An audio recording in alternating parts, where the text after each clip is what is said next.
Hi, my name is Coffee Brown, and this channel is Coffee Spills the Tea. We are going to be talking about how to get out of this country. You want to get out of the USA?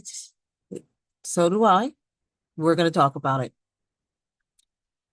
So as I have always said, this channel is created, for Black women. I'm a Black person and Black woman, and I created the channel just because I just felt for myself, I just am so mentally taxed.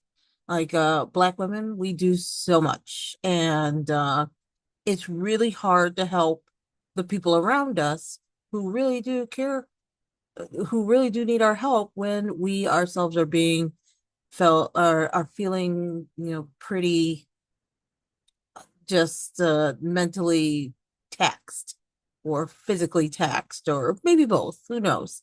Financially taxed, mentally taxed, physically taxed. It gets hard. So I just kind of started this vlogging and I just continued with it. And my thing is, I want to get out of the United States. That is my end goal. And all the things that I'm doing to make it so that I can leave. And so if you go to my previous videos, you'll see some of those videos are talking about things that I've done, and I've just kind of alluded to the bits and pieces. But I just feel like as we're going through time and, as the year is wearing on and so many things are happening, so many negative things are happening, that it's just time to really just start to kind of ramp it up. Um, this is the time for you to start to ramp it up. Today is Saturday, June 21st, and it's nighttime. It's pretty late. Um, I would have done this video earlier, but I had to take care of my dog, and as in I had to shave her down, and that was an all-day adventure, and we were both very tired at the end of that. But I do want to talk about this stuff now, and just kind of give updates on things that I'm doing. Let me just talk about one thing. And before I go any farther, please like this video, subscribe to my channel if you have not, and share this video with other Black women who you think that, and all are welcome. But, this is specifically me just talking to my people. But all are welcome to take whatever knowledge they can get from this channel. But so if you have been watching my videos, you've known that I've been doing a few things. I just want to make sure I keep you updated on those things as well. And part of it is accountability. Number one, of course, one of my things that I've been worried about and concerned about is my health. Now, I don't have any diseases or any issues per se, but just overall, just being very overweight. I just don't want to be moving out of the country and be like basically the biggest person in the village. Like it's just not going to happen. Besides that, I was just feeling really kind of yucky, and just wasn't really feeling good about myself. And y'all saw me in another video just kind of feeling really down one time when I was talking. And somebody said, "Well, you need to get healthy." And I was just like, "Yes, I do." And I am definitely acknowledging that in a video.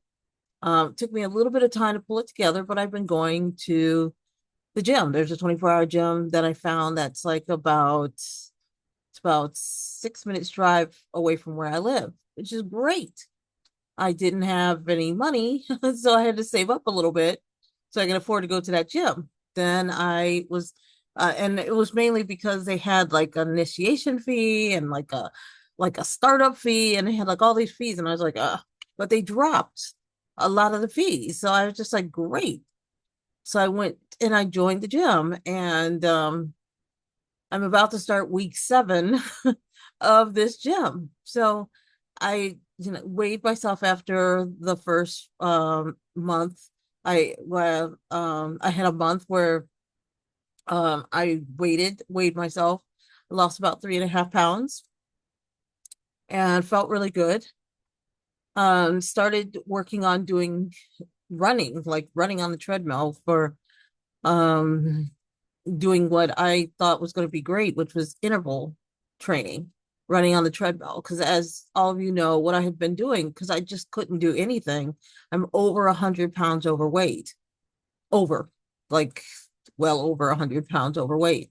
I'm only 5'1.5". So, that's not really good to be that big. And, I feel the stress on my ankles and on my knees and whatever.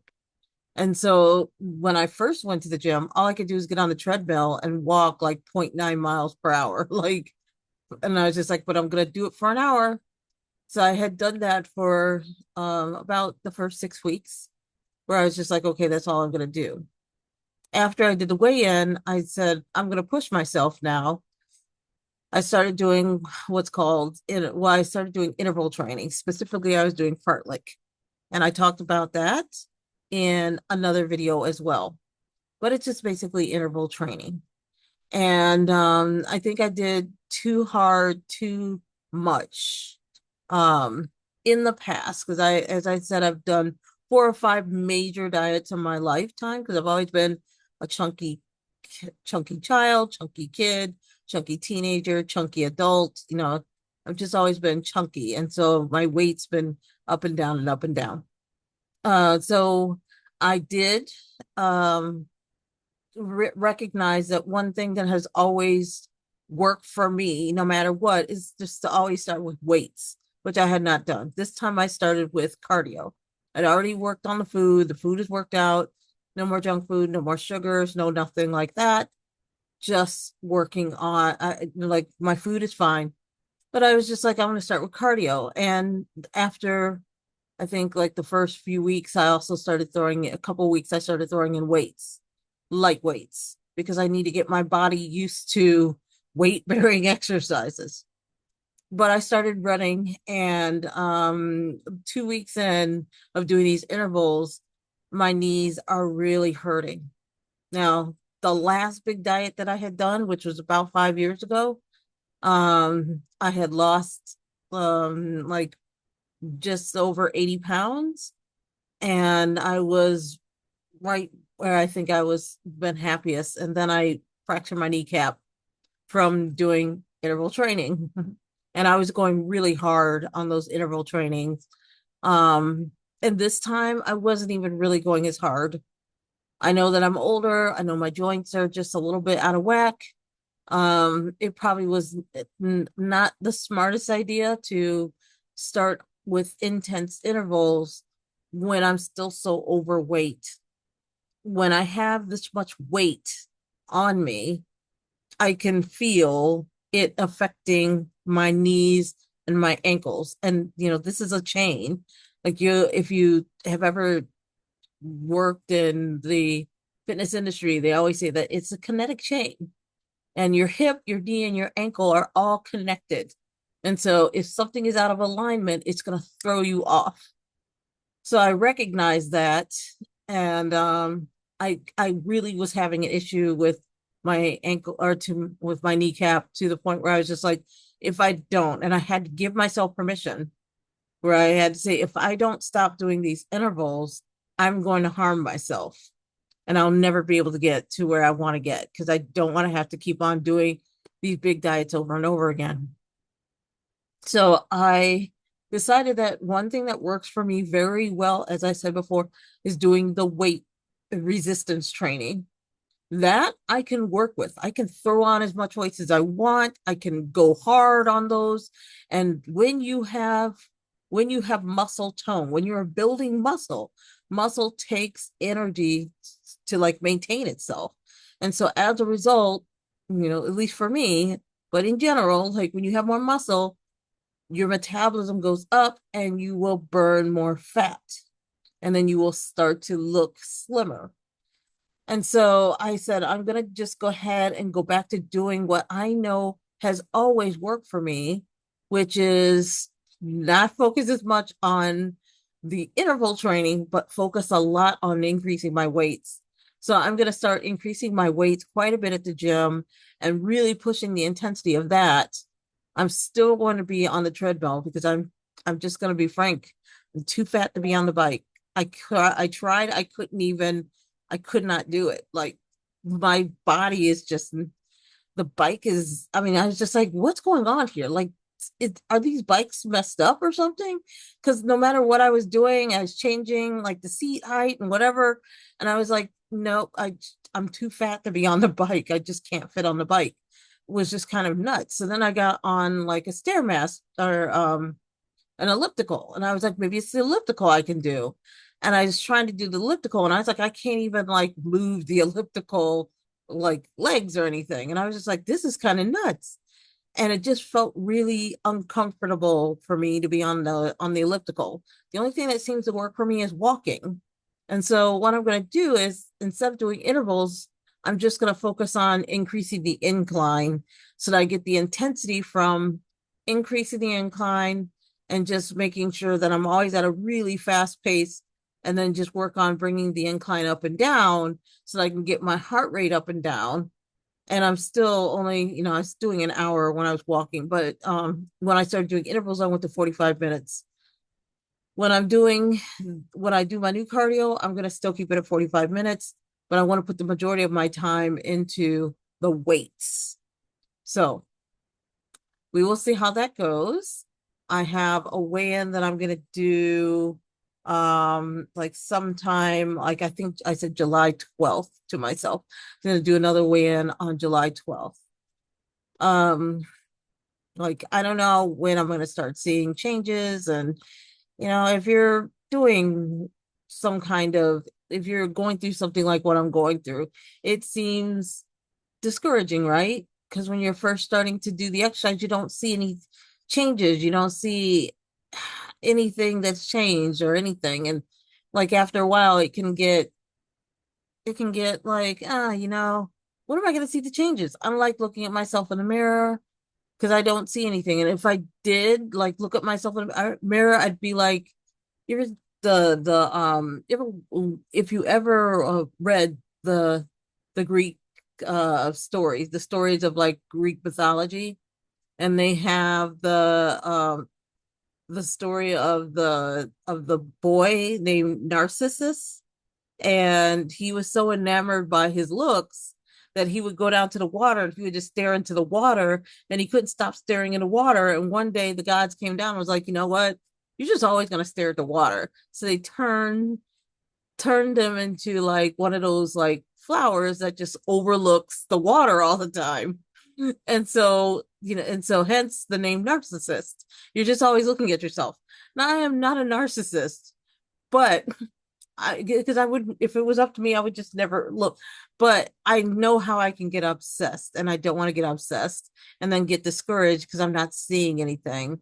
Because, and the crazy thing is when I was losing the weight, the last time I still was thinking that nothing's changing, and it wasn't until other people started saying like, "Oh, Coffee, have you been working out or something?" Because you like, and I never told anybody. So I knew that it was working for me because I could see other people were saying it, and my clothes were literally falling off of me, and I had to go get new clothes.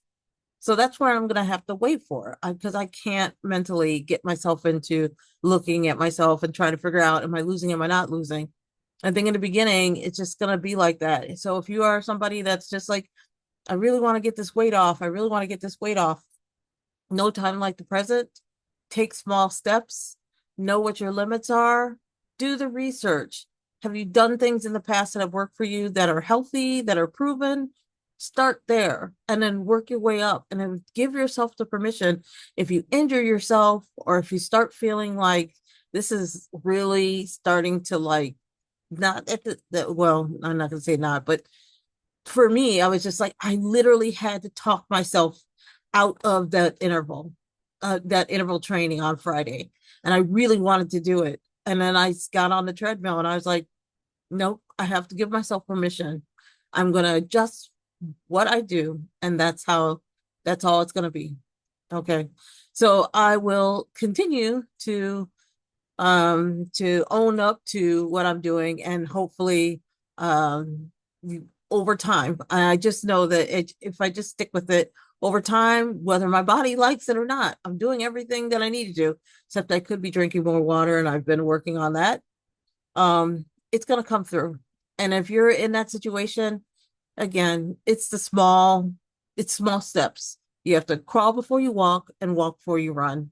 And here I was crawling, and then I was immediately trying to go run a 5K. It's just not going to work.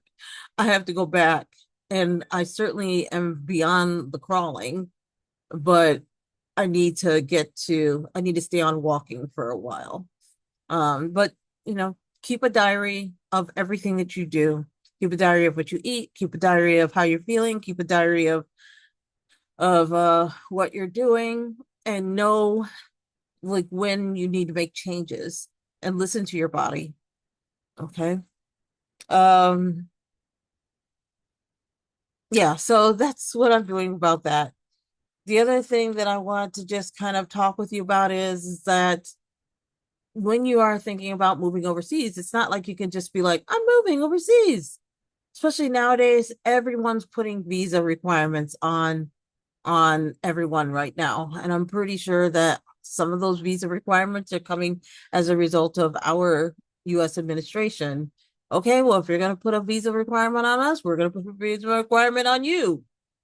So you want to start looking. If you're like me and you're just like, look, I want to get out of here. Where do you want to go? Have you done the research? Have you gone on Facebook groups and joined some Facebook groups where people are already doing it?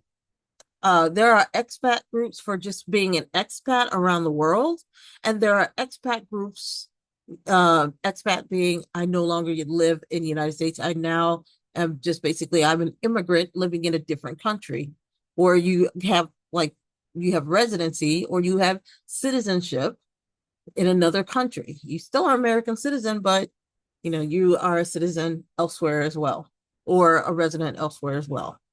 So join, if you go to Facebook groups, there's a lot of people out there that are already doing it, and they're all too happy to talk with you about your concerns. And so I went out and I joined some Facebook groups and I asked questions and I asked people to please be kind. I tried to do the research as much as I can through the group because people don't like it when you ask the same question over and over.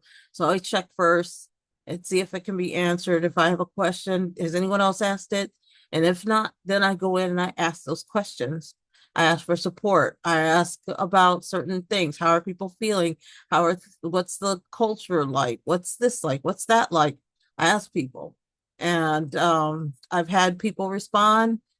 Some people have been nice, some people not so nice. Some groups have been, I had one group where I was just like, like I got some snarky responses, immediately left. It was an expat group for everybody. And so I said, let me just find my people. Right. And I joined their group and they were so kind. And some people were just like, when you're ready to go, you contact me. I will do what I can to help you. And I was like, that's what I need. Um, so look and do the research. Get online, get on Google. There's Google now has their LLM, which is doing like gangbusters out there. It's newer because they had Google Bard, which was like, ugh. Then they had Google Gemini, which was like, eh.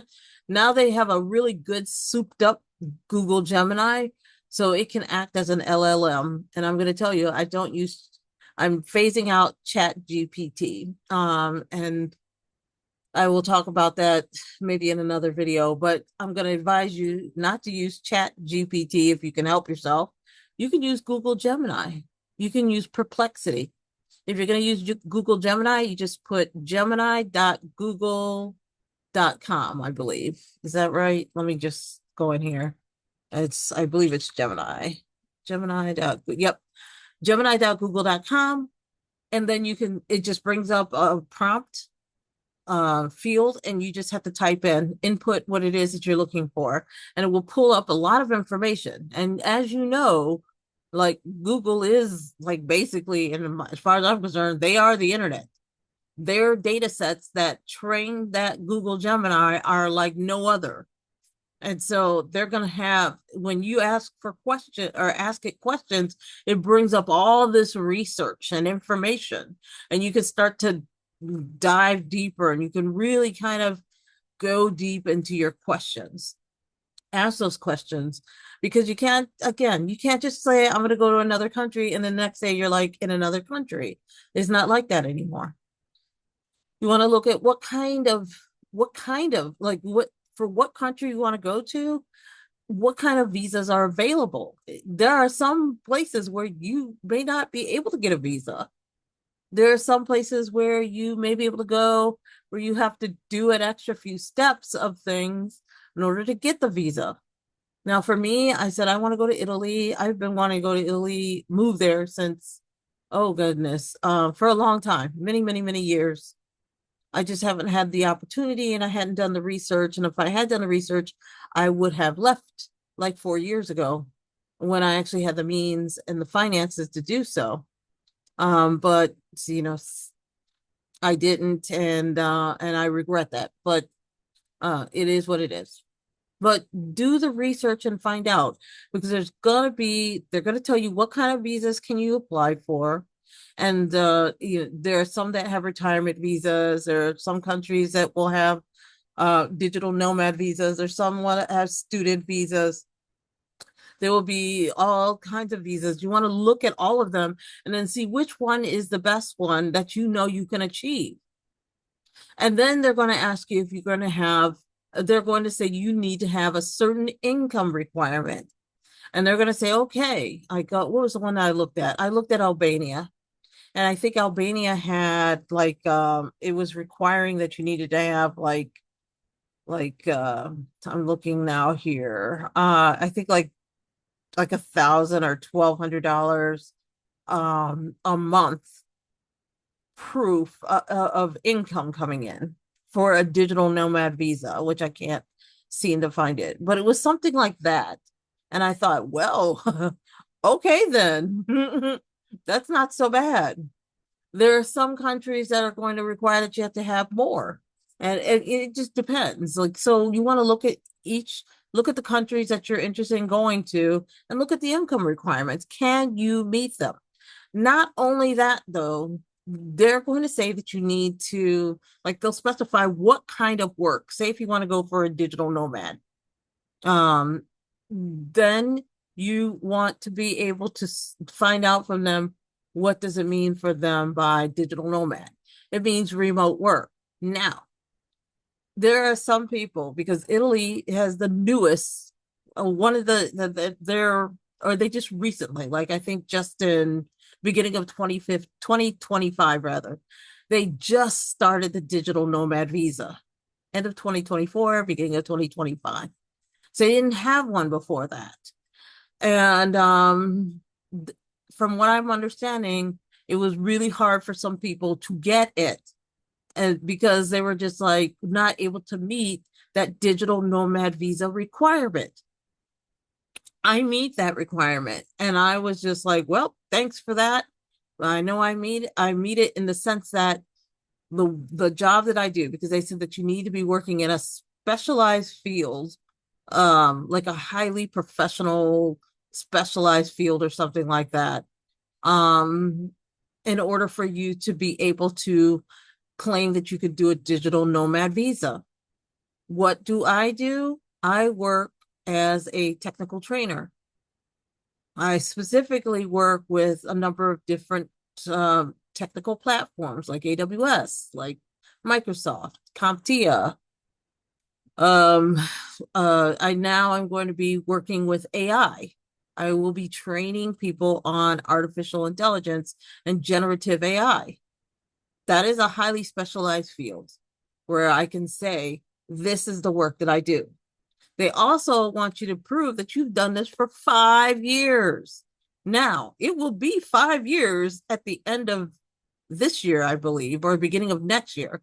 So I don't know if they're going to allow it. But what I'm going to say is that I have been a trainer of some sort, because I've been an adjunct professor at a university. So what I'm going to do is just say I am a teacher and a trainer, and I've simply moved from one field where I have been teaching to another field where I am now highly specialized.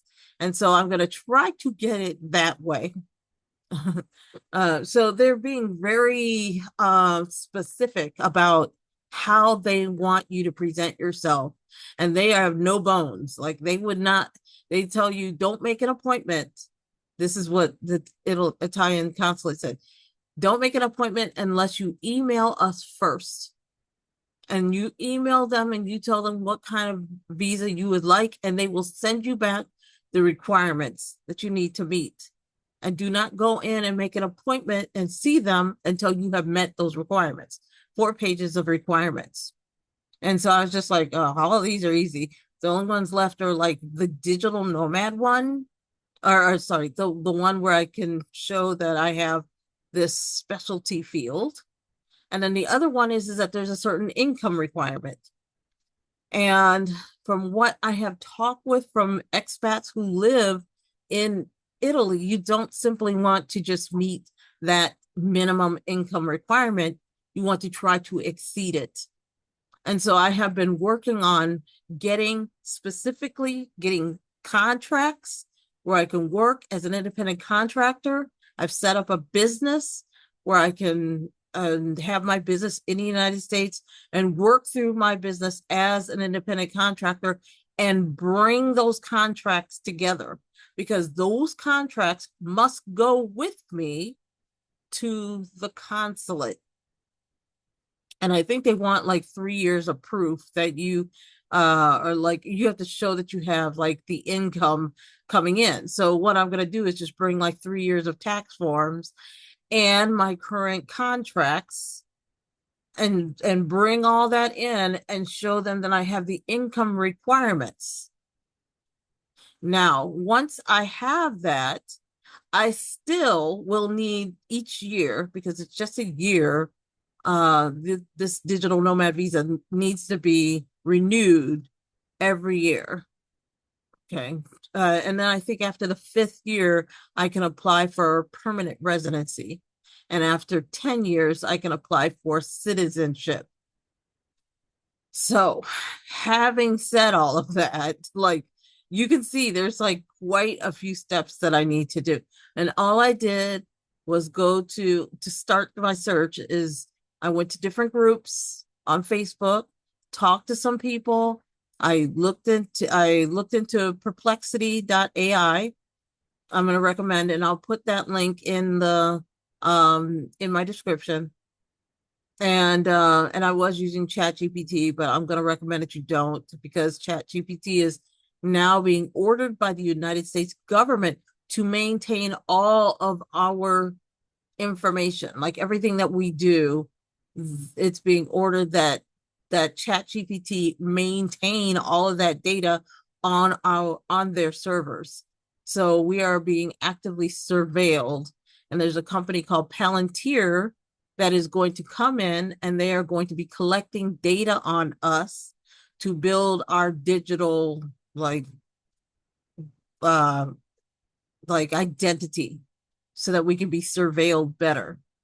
So going in and like right now deleting your ChatGPT doesn't really, it's not helpful. They're already doing it. They're already collecting the data. Just don't use it anymore. Use Perplexity, use Anthropic. I know there's like another one that's, well, those are 2 good ones that I think that are yes, Anthropic, Perplexity, and Gemini, Google Gemini. Use those 3. But do your research on it, because there's so much that's going to be involved that you need to meet in order to be able to hit those income requirements as well as the specific type of work. And I have been killing myself to get that specific type of work. Now, you can be an independent contractor like me, working in a highly specialized field, or you can work for a company that is global, that will allow you to leave United States and work in another country. And then you have to bring that in and show that show that this company understands and will allow you to work in their country. And in this case, for me, it's Italy.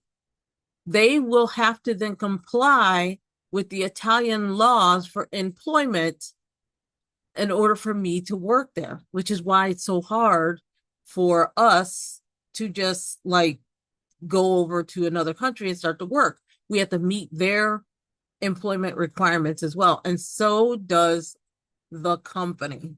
So we have to meet the employer employment guidelines, and so does the company. And it costs the company more.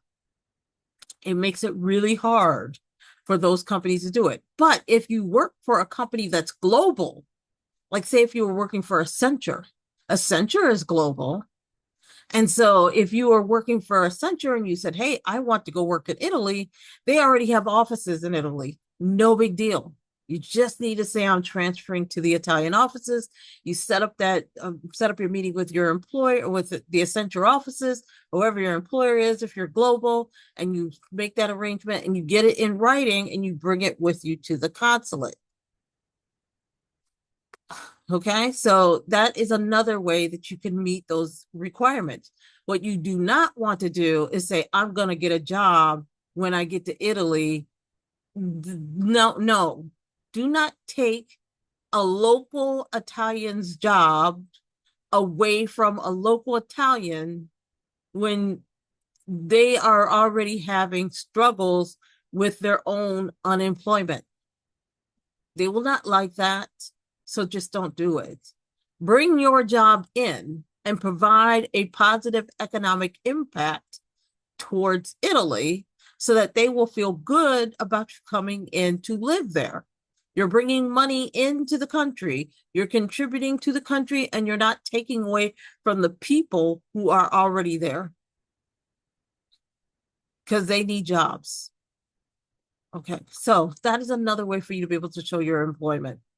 Yeah, if you already work for a company that's international, that is another way.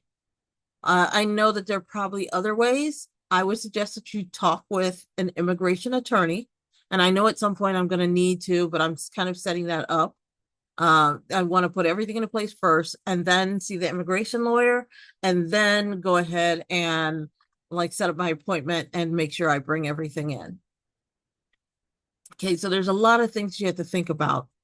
I think those are the major things. If you don't meet those requirements, they're not going to approve your visa, and they have the right to say no. So just meet those requirements. I don't know about the retirement ones.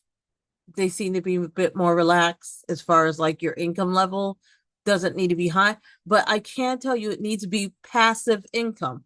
You can't say I'm like me. I can't be like, I'm retiring and then I move there and then I'm working.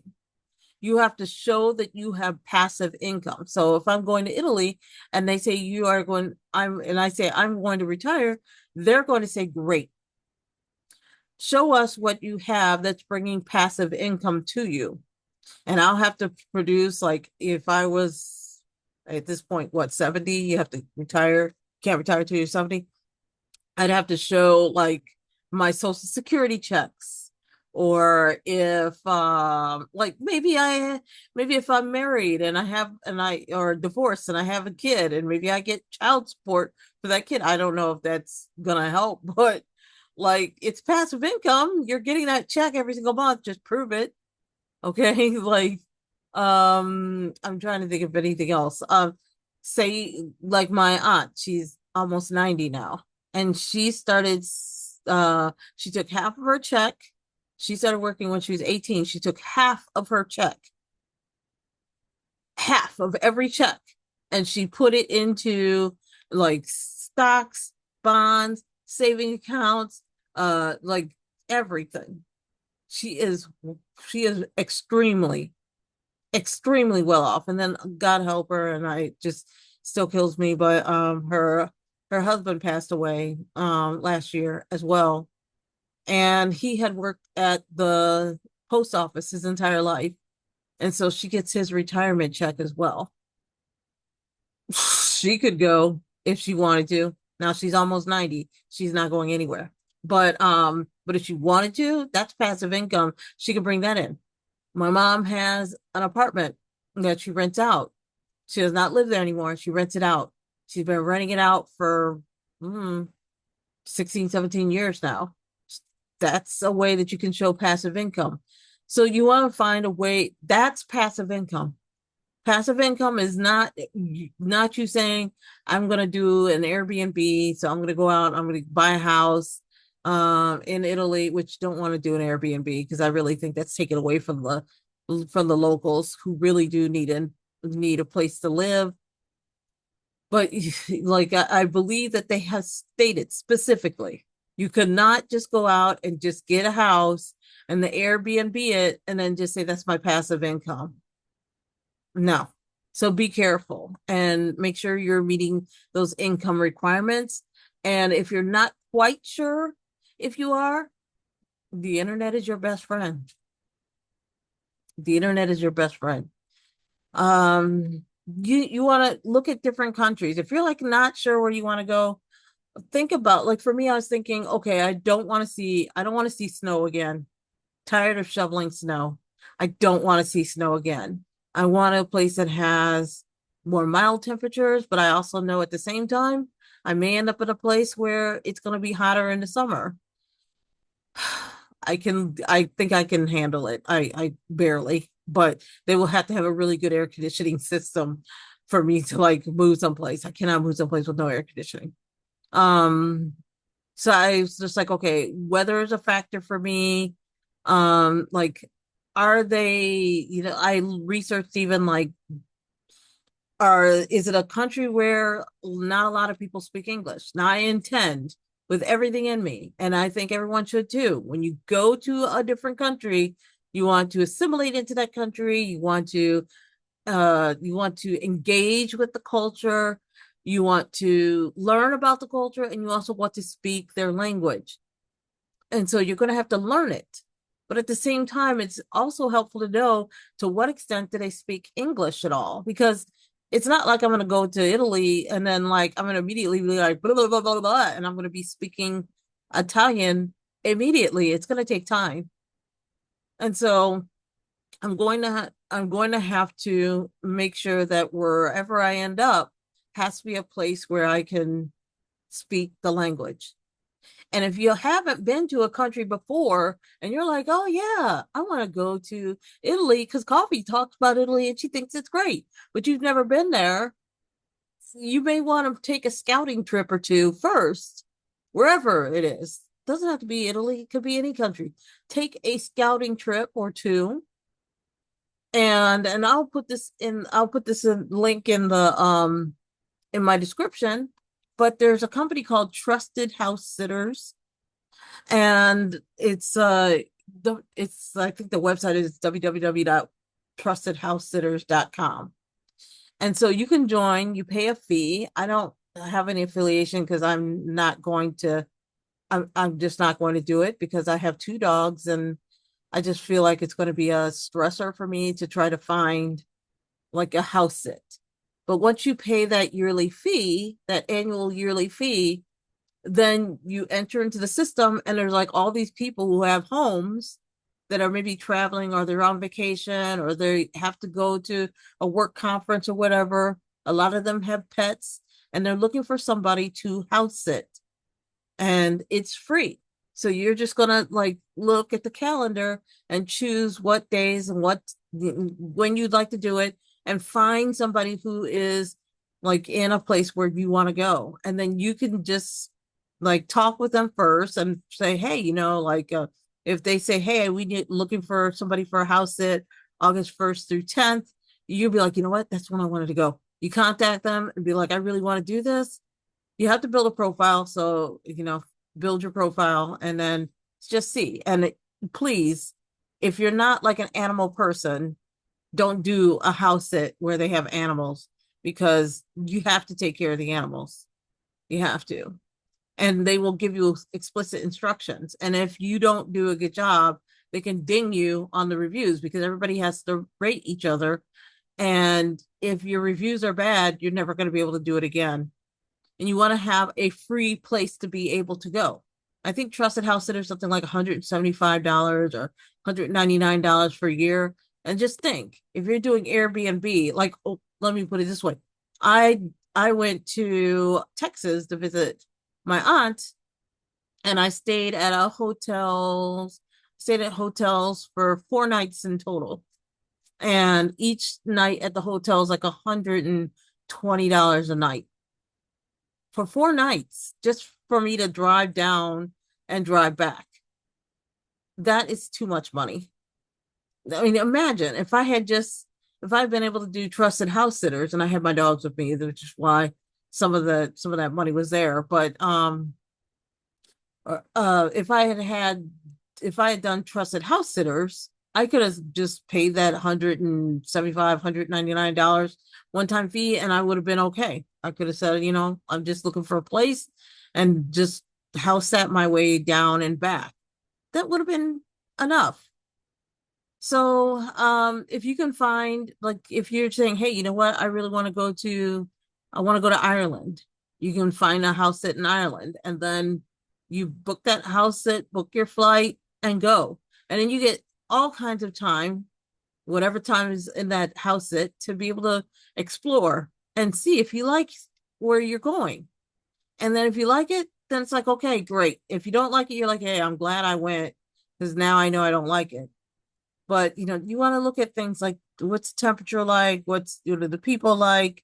You want to look and see what are the tax implications, because the US has a treaty with a lot of countries so that they don't have what's called double taxation. If I'm traveling to Italy, Italy has a treaty with the tax treaty with the United States that says, hey, when American citizens are taxed no matter where they go. So cut them a break. And so, yeah, so they limit how much they charge in tax. And then whatever I do pay in taxes in Italy, I can use that on my form, and I can use that as kind of a write-off that I can then use when I am applying or when I do my taxes. And that brings the burden of what I have to pay in taxes down. And so you want to be able to understand, because not every country has that tax treaty set up. You want to look at what is the cost of living. You want to look at and the cost of living is not only just like accommodations, but it's also what's it like with the food? What's the exchange rate like? The dollar is just going down, down, down, down, down. Countries are not trusting that we have a stable government right now, that we have a stable economy right now, and so the dollar is becoming a lot less valued right now. So you have to think about that. If the dollar is like even, like I remember when I first started thinking about moving to Italy for real, I was like, okay, right now it's like $1 US is like $1.04 euro for the or €1.04, something like that. Or it cost me $1.04 for €1. That's what I want to say. Now it costs $1.15 for €1. So it's gone up. Let's just round it up. Say it's gone up 15%. That's like, you're thinking, oh, that's not a lot. But if I was going to pay $1,000 for a place to live, US, before, now that the dollar has gone down, I now have to pay an extra $150. I now have to pay $1,150 because, like the dollar is going up. I have to pay 15% more. So I'm thinking about that quite a bit. And I'm like, okay, when I am able to like work all this out, as soon as I have set it up where I've got, my money coming in and I've applied and I've gotten the visa, I have to then, find a bank where I can like have my money in a bank that's not going to be charging me for like for every time I do a transaction. But I also want to be able to get a local bank once I move over to Italy, and I'm immediately going to take that amount of rent out that I have to pay for the year, and I'm going to take it and pay for it now in euro before the dollar goes down. I'm going to put it. So if I had to pay 1,000, say I end up paying €1,000 a month, and that's what it's going to have to end up being, which for me is going to be $1,150. Then I'm going to be like, okay, $1,150 times 12, 1150 times 12 is going to be $13,800. I'm going to take $13,800 and put it into that Italian bank and lock it down. Because when the dollar starts sliding even more, then goes down and down, down, down, down, down, down, down, I don't want to have to pay more in US dollars by waiting and just paying once a month. And maybe it's gone down like 17 cents the next month, and then 20 cents the next month. And then 3 months later, it's gone down 25 cents. And I have to continue to like pay that difference in the exchange rate. Just take all of your money and just put it aside, like put it in euro as soon as you can. Buy your euro as soon as you can, and then put it aside in whatever bank in whatever country you're moving to. But think about things like that. If you have your pets, please, you can bring your pets with you. There are specific laws for each country on what you need to do in order to bring your pets with you.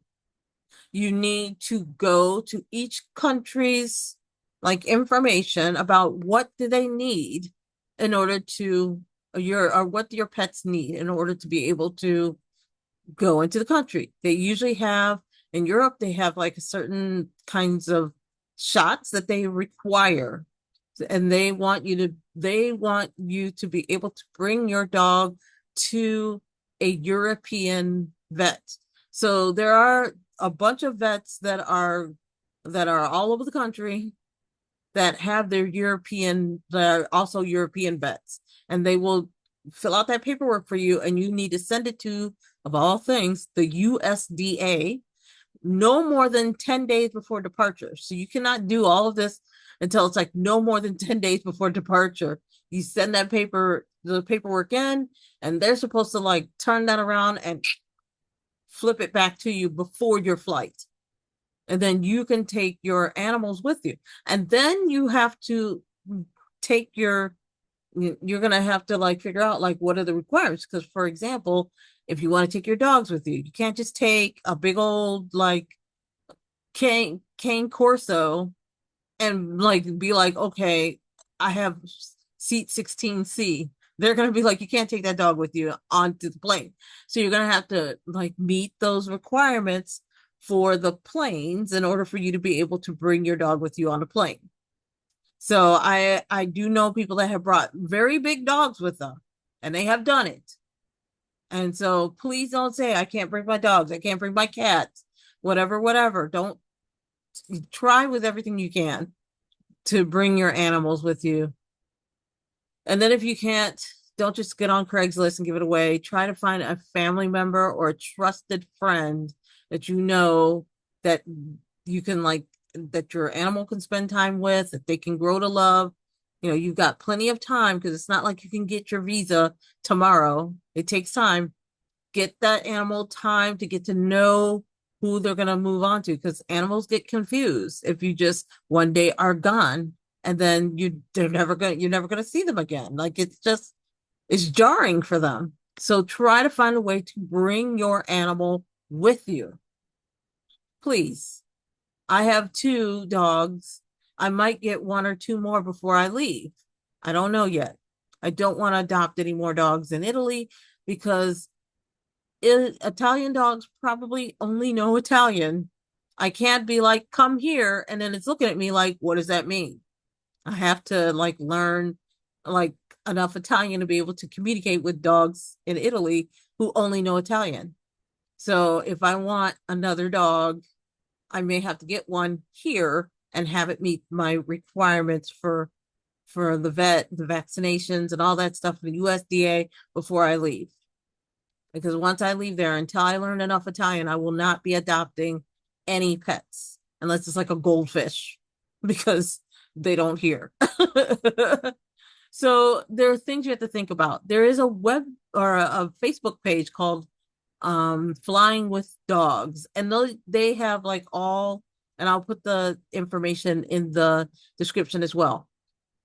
But they have all kinds of people there, and it's not just dogs, but like because people have talked about all kinds of animals that they want to bring with them, and they're like, how do we do it? How do we do it? And these people know, and they will talk about like what they had to go through, what airlines, like what, like how they're able to do it, how much did it cost, et cetera, et cetera.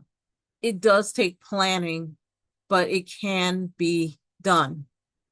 I would never leave my dogs, never. Like it's just not even like there's no plan. Okay. And then I have to think about how am I gonna get rid of all of the stuff that I have. If all of you have seen, you saw my storage, the first 2 or 3 vlogs that I did, YouTube videos I did, was like, how am I gonna declutter and get all of this stuff out? So I'm like slowly but surely trying to figure these things out. People said like, hey, a lot of things you don't need because when you get there, you can buy it, blah, blah, blah. And I'm like, okay, I'm taking my computers with me. That's just a given. Taking my UPS with me, that's a given. I'm taking my generator with me. That's a given. Most likely, if I can, I'm going to check on my scooter because I have a scooter and I haven't driven it for like years. So I don't know if it's drivable anymore. But I'm going to have someone take a look at it. If it can be repaired, I'm going to take it with me. Yes, I am. I'm going to take my scooter with me.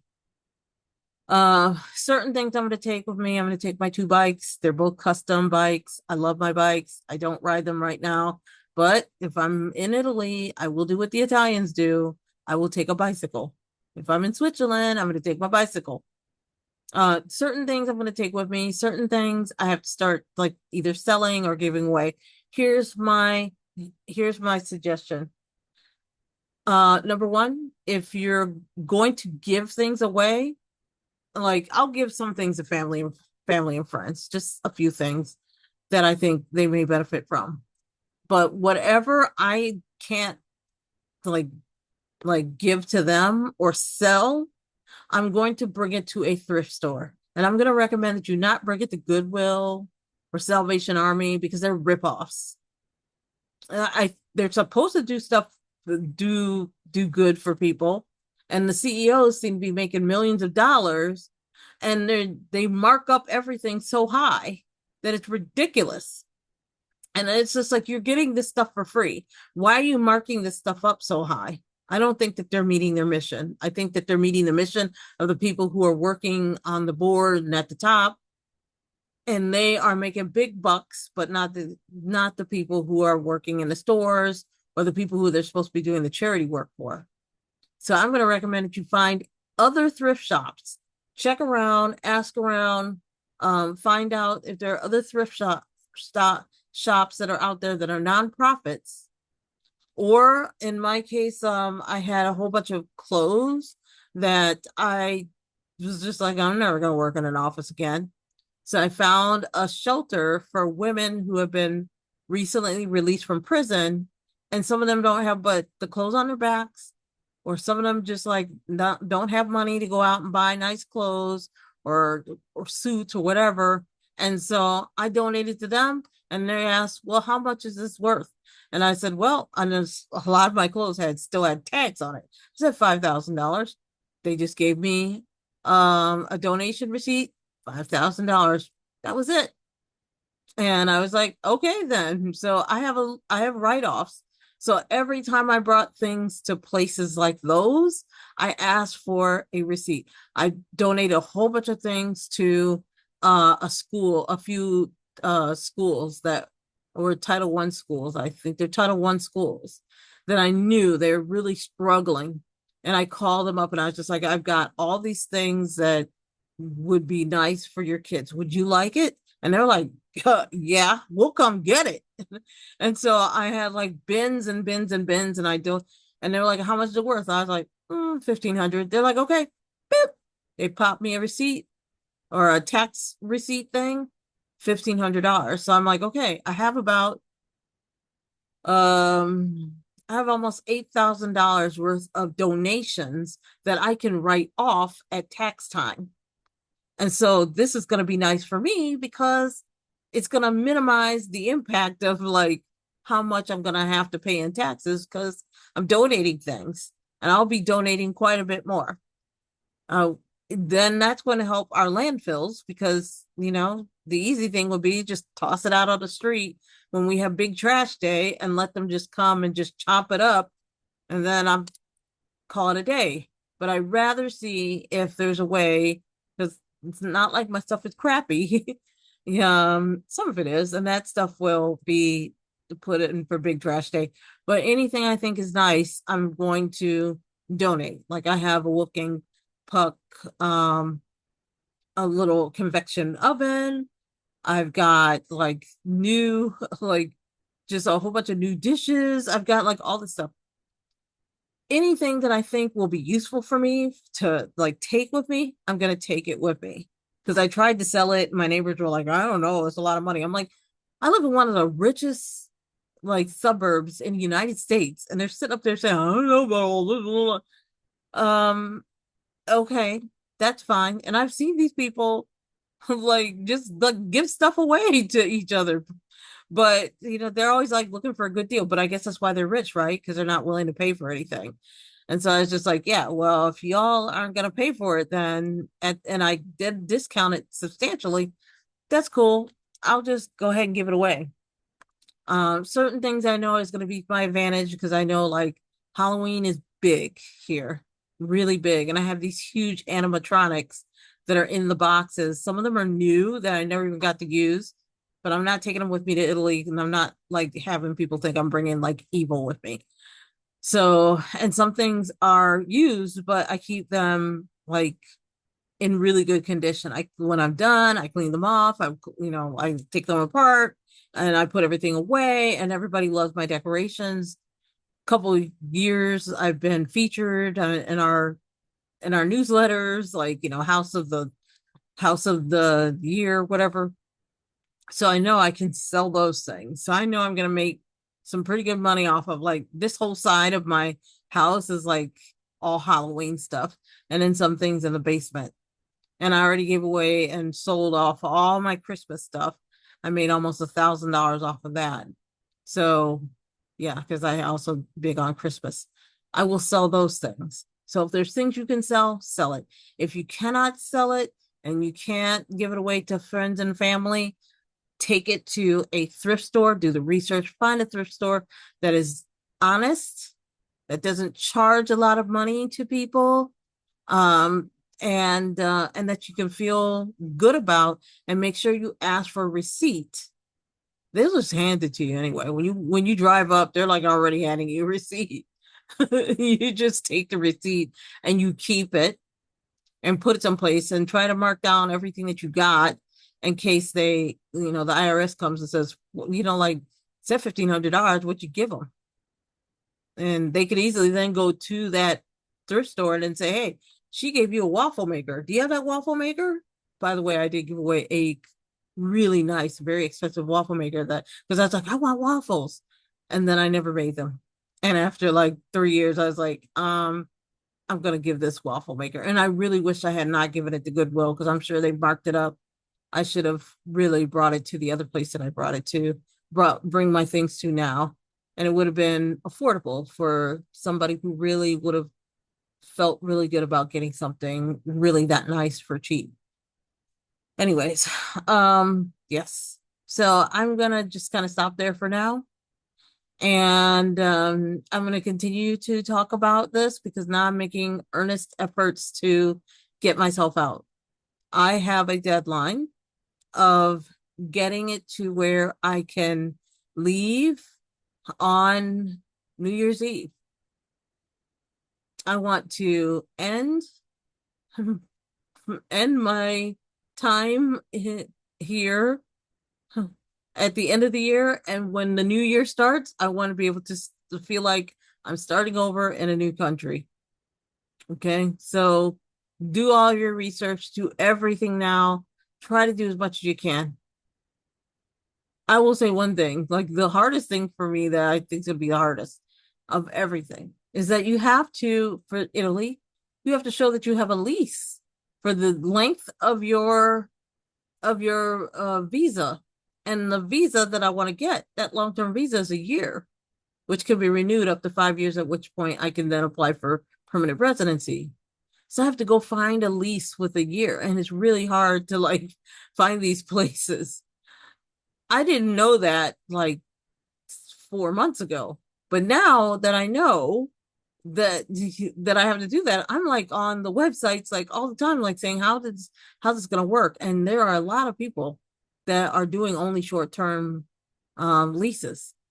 These are things that you got to do the research about so that you know. Because here's what, ladies and gents, if there's men, like part of the reason why I did this video tonight and not tomorrow is because it appears as though like we are now engaged in a war, and I just don't feel safe in this country. I mean, I haven't felt safe in a long time. Just being who we are, I don't feel safe. But I don't like that there could be repercussions for entering into a conflict that, many people may say that we had no business entering into. So I really want to get out of here. So you're going to start seeing more of these types of videos, especially if you're like, and if you're somebody that's like, I want to go too, start watching this channel a lot more.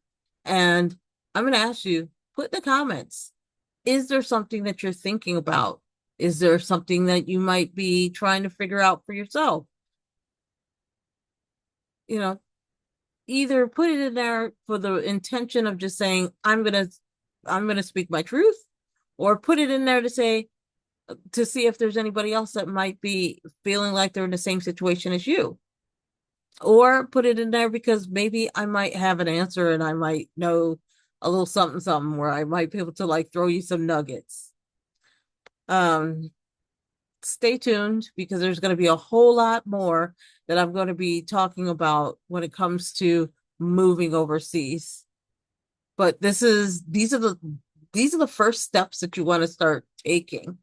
Start thinking about your financial health, start thinking about your physical health, and then start making the plans to do the research on the places where you would like to go and have a backup. I will talk coming up soon. I do have a backup. If Italy doesn't work, where can I go? And so start thinking about that as well. Until then, again, I am Coffee Brown. Please like this video, subscribe to my channel if you haven't, share this video with your friends, and I will see you. Bye.